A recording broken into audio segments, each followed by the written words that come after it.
Namaste everyone, this is Archit. Welcome back to Grihelu. Today we will be discussing a very interesting topic about sun. अगर आपकी पत्री में सूर्य उच्च का है तो अच्छा है या आपकी पत्री में अगर सूर्य नीच का है तो खराब है. What is the reality behind that and how this actually works? Well, you'll be surprised to know what you think good might actually be bad and what you think bad might actually turn out to be a blessing in disguise. So that is what this entire video is all about, to decode and demystify sun, how you perceive it and how that actually ends up behaving in your chart. Let us deep dive into that. So first of all, let us understand उच्च का सूर्य होता क्या है. What do you mean by when we say sun is exalted? So sun is considered to be exalted in the sign of Aries. Sun उच्च का Aries राशि में होता है, मेष राशि में होता है. सो मेष राशि predominantly is a sign governed by Mars. It carries the energy of Mars. It carries the valor, the strength, the aggression of Mars. So whenever two hot planets they come together, the best reference of Mars in Aries I can give you is Lord Shri Ram, Hanumanji. These are the natural references that come to my mind the moment I talk about exalted sun. Exalted sun makes a person extremely principled, extremely courageous. Exalted sun gives the person a very high moral compass. Such a person will not do anything bad or anything unethical that does not please his senses. He weighs the pros and cons of everything very carefully. Such people might carry a very high ego element as well, provided if there is influence from other planets as well. Such people, they are naturally known to work tirelessly towards a cause. They cannot tolerate injustice. They love to fight for a cause. Now, the most important thing that you need to remember with an exalted sun is it is only powerful when it is sitting in the houses that matter the most, especially the 10th house where it gains directional strength. An exalted sun in the wrong house or trapped in a bad house gives extremely bad results. Exalted sun also carries a lot of responsibilities on his shoulders. So till the time your chart does not promise that you will be successfully able to carry out those responsibilities, this placement of sun would end up feeling like a burden to you.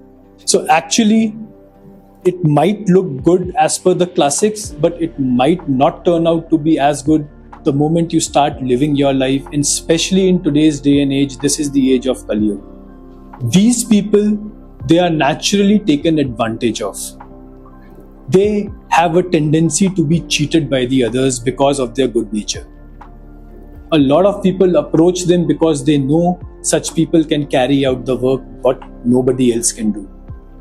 The most important thing that you need to remember when sun is exalted is look at the 7th house from sun.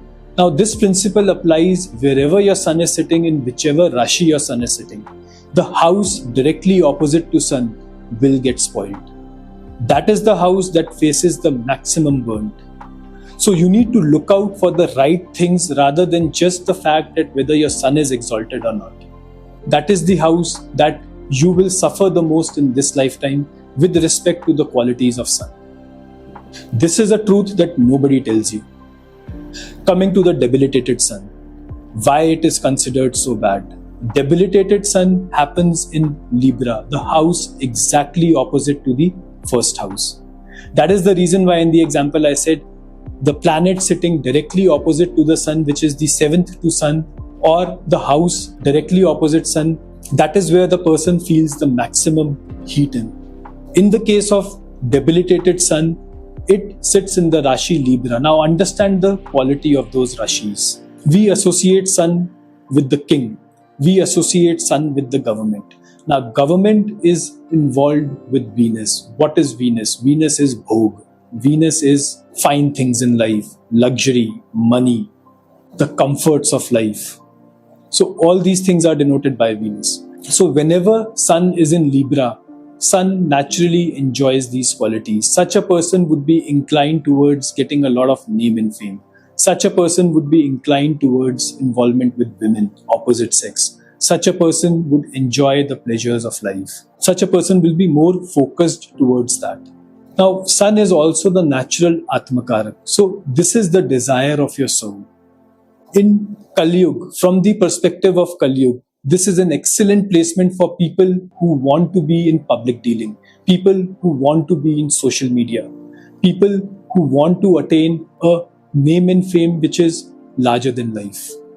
You need to check for the involvement of planets like Rahu and Jupiter with this to amplify these qualities.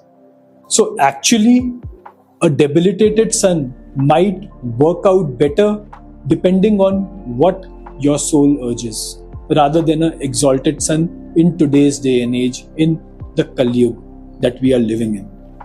So you need to get out of that traditional Jyotish or that textbook Jyotish where if a planet is exalted, that means it will always give you good results, or if a planet is debilitated, it will always give you bad results. That is never the case. In fact, you will be surprised to hear that the exalted planet gives you maximum trouble in life. It is exalted for a reason. God knows that you can bear that pain. That is the reason why He is giving you those responsibilities. It is giving you overwork. For most of the exalted placements I have seen, such people feel overburdened with the work. There comes a time in life wherein they are so much pressurized, they say they cannot take it anymore. So choose very carefully, pray very carefully before cursing the positions of your chart, because what you feel is bad might actually turn out to be a blessing in disguise. Now, I have also come across a lot of people asking me this question, that debilitated sun is actually better than an exalted sun. Well, in my humble opinion, I would not take sides. It completely depends on the yuti of the sun and the yatra of sun. The technicalities behind Uch and Neech I have already explained. Now it completely depends what is the association of sun and what is the yatra of sun. That determines whether sun will give you good results or not. Yes, but one thing is very clear. A debilitated sun, the energy is low. So yes, the harmful effects that you can experience with a debilitated sun are far lesser as compared to what you can face with an exalted sun. Because here, the energy is at the maximum high. It also carries the energy of Mars. So, blanket statement like a debilitated sun is always good or an exalted sun is always good is not the right way of looking at astrology. You need to see everything in relation to what the other planets are doing. Because everything works as a very fine machinery. No planet has an individual say in the final outcome. That is how astrology works. So read the chart carefully, completely, in totality, and blend the meaning of that particular sun with all the other planets, and you will get to know the truth. That is how a chart is read. I hope this video was extremely helpful. If you have any doubts, please leave your comments down below. I'll be more than happy to reply and clarify all the doubts that you might have with this. Over to the next one.